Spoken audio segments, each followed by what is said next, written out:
বন্ধুরা আসসালামু আলাইকুম। তো আমি আজকে কি রান্না করব এগুলো নিয়ে আপনাদের সাথে আবার চলে এলাম। তো আমি আজকে রান্না করব, এখানে মাছ রান্না করব, তেলাপিয়া মাছ। এই যে করলা দিয়ে আমি করলাগুলো এভাবে পিস করে নিয়েছি, ভিতরের বিচিগুলো ফেলে দিয়েছি। এরপরে এই মাছ রান্না করার জন্য আমি এখানে পেঁয়াজ, রসুন, আদা কুচি নিয়ে নিলাম, আর টমেটো। এদিকে ইব্রাহিম পপকর্ন খাবো, তার জন্য আমি কিছু ভুট্টার বিচি নিয়ে নিলাম।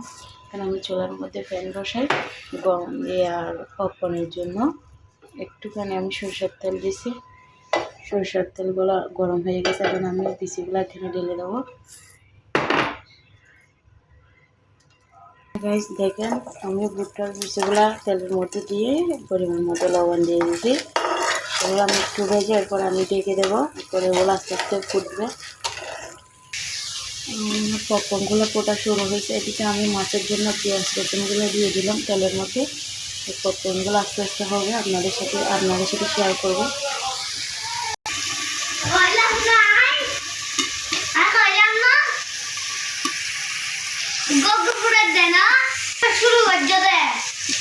এখন এখন দিচ্ছি, সব হয়ে যাবে এখন।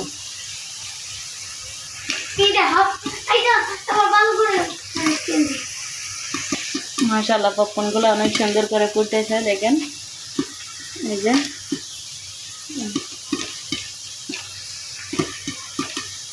এখানে অনেকেও ঘি ব্যবহার করে, ফ্রেশ ঘি। আমি এখানে সরষের তেল ইউজ করছি।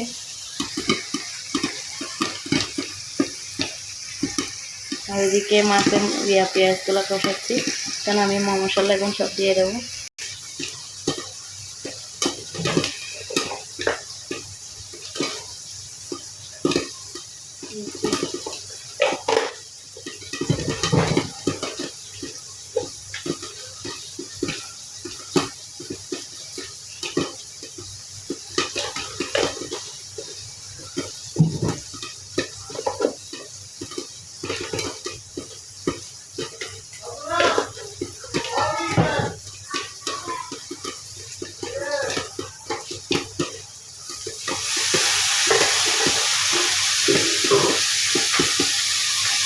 মাশাআল্লাহ দেখেন, একদম সবগুলা ফোটানো হয়ে গেছে।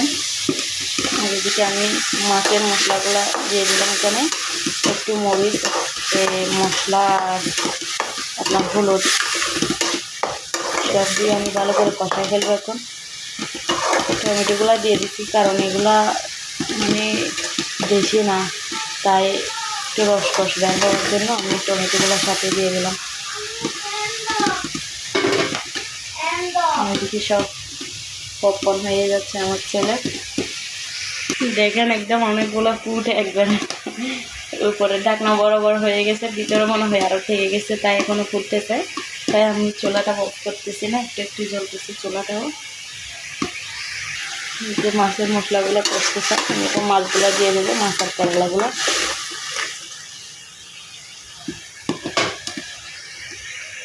আমি আগে করলাগুলো একটু কষাই ফেলবো। এদিকে মনে হয় এগুলো ফোটানো শেষ হয়েছে, আমি চুলাটা অফ করে দিচ্ছি।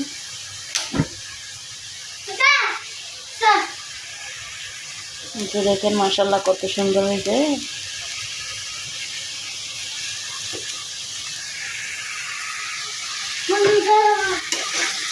ইব্রাহিম পপকর্ন খাবে, তাই অপেক্ষা করতেছে। ইব্রাহিমের পপকর্ন রেডি হয়ে গেছে, ও এখন খাচ্ছে। যাও, তোমার টিচার আসবে, তাড়াতাড়ি একটুখানি খাইয়ে এরপরে পড়তে বসে যাও গা। আর এই করলাগুলা কষাচ্ছি আমি, একটুখানি নরম হয়ে গেলে এরপর আমি মাছগুলো ঢেলে দেবো। গাইস, আমার করলাগুলো কষানো হয়ে গেছে, আমি মাছগুলো দিয়ে দিলাম, লবণ দিছি। আমার করলা পিসগুলো হয়ে গেছে, যে আপনাদেরকে দেখেছি। মাশাআল্লাহ দেখেন কালারটা কত সুন্দর হয়েছে। অল্প তেল দিয়ে রান্না করছি, অল্প মশলা অল্প তেল, মানে বেশি দিই নাই আর কি, স্বাস্থ্যের জন্য। যে একদম ধোয়া করে রান্না করছি তেলাপিয়া মাছ। আপনারা এভাবে খাওয়ার চেষ্টা করবেন, শরীর স্বাস্থ্য সব ভালো থাকবে ইনশাল্লাহ। আমি এদিকে সিদ্ধ পানি বসালাম, আমি সবজি নুডলস ভাজি করবো। এখানে আমি সব নুডলস দিয়ে দেবো। আমার এদিকে সব নুডলস সিদ্ধ পানিতে দেওয়া হয়ে গেলো। এগুলো যখন আমি একটু নরম হবে তখন আমি ওরা ঢেলে নেব। আমি এখানে নুডলসের পেঁয়াজ, গাজর আর কাঁচামরিচ, একটা ডিম দিয়ে মেখে এখানে তেলের মধ্যে ছেড়ে দিলাম। এখন আমি এখানে মরিচের মশলাগুলো দিয়ে দেবো, দিয়ে ডিম দিয়ে মেখে এরপরে তেলে দিয়ে দিচ্ছি।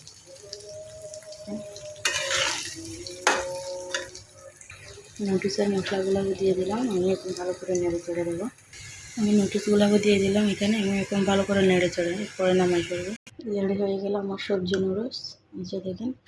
আর একটা কথা আপনার সাথে শেয়ার করতেছি, এই যে দেখেন আমি এগুলো আর চিনি আর চা পাতা দিয়ে মেহেদি বানাইছি।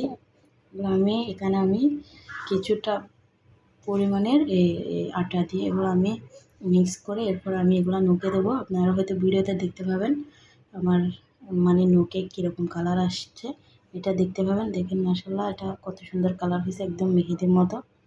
এই যে দেখেন চিনি দিয়ে আর চা পাতা দিয়ে অল্প কত পানি দিয়ে আমি এটা বানাইছি। এদিকে আলু ভর্তা বানাবো এখন।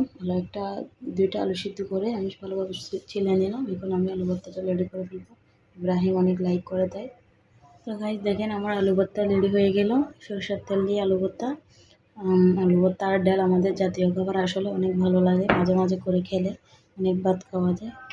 তো আমার ইব্রাহিম পছন্দ করে, তাই আমি 2-1 দিন পর আলু ভর্তা বানানোর চেষ্টা করি। তো ভালো থাকবেন গাইস, ভিডিওটা ভালো লাগলে লাইক কমেন্ট শেয়ার করে দিবেন। ইনশাল্লাহ পরবর্তীতে ভিডিওতে দেখা হবে। আসসালামু আলাইকুম রহমতুল্লাহ।